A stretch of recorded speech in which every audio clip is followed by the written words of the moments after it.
I'm quite excited about this pro bike because it's one that we've been trying to get our hands on for quite some time. It is the Garneau Gennix TR1 triathlon bike, and it belongs to none other than Lionel Sanders. Well, Lionel's moved from a small frame up to a medium size, but I can't go any further talking about this bike before I address this striking paintwork.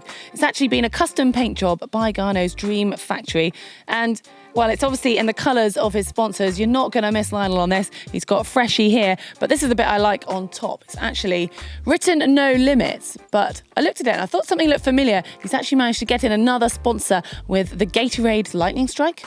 Right, we're going to start at the front of the bike. And other than changing the frame size, Lionel's also changed his aero bars. So he's gone to the MV Smart system for the base bars and the aero bars here. And on the end of those, he's got the Shimano Di2 shifters on the end of his poles and also on his base bars. Then he's got the Dura Ace brake levers.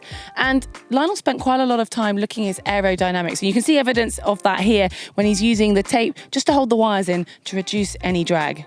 Well, whilst we're on the topic of aerodynamics, you can't ignore the shape of these front forks. Now, they're very wide, but they've got this interesting shape at the bottom, which I'm not exactly sure about the science behind it, but I'm sure it's designed to improve the airflow, just as these rim brakes, these TRP rim brakes, which are hidden here, and this piece, this cover, is very flush with the forks. And then if you actually, whilst we're on the topic of brakes, go to the back, you can see that the rear rim brake is hidden just behind the bottom bracket, which again, we see on a lot of bikes, and it's designed purely for aerodynamic advantage. Well, as I've already mentioned, Lionel's using Shimano Di2 Dura Ace throughout this bike. He's got the Dura Ace front and rear mech and the Dura Ace 5542 chain rings.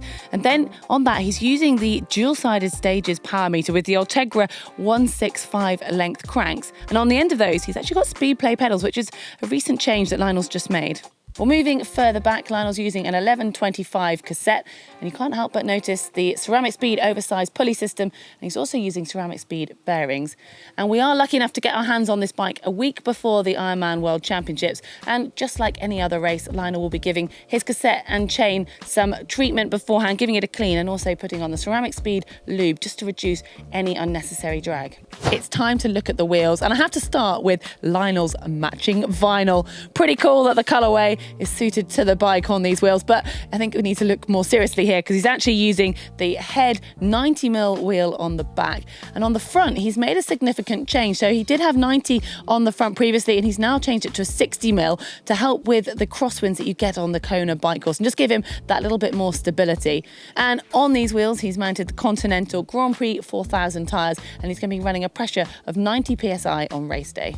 Let's take a look at the saddle, and it's another change that Lionel's made. Previously, he was using the Cobb saddle, but now he's gone to a tri-specific, the ISM PR 2.0, which just helps him get into a better position. Well, then behind the saddle, he's using the X-Lab Delta Sonic bottle cage, and attached to that, it's the X-Lab Aero Pouch 300. And this pouch he'll use to carry his spares, so just making sure he's reducing any aerodynamic drag. And talking of which, there's a unique little feature here. The zip actually velcros down so it doesn't flap in the wind. So he's got an inner tube in this bit here, and he's going to be using a bottle in behind the saddle. He's going to have his nutrition, so he's using liquid nutrition for the race day, and he'll take this from here to then fill up the aero bottle, which isn't on the bike yet, but for race day he's going to have the aero bottle between his bars where he'll get all of his nutrition. But he does also have the pouch here if he wants to carry any gels on the top tube.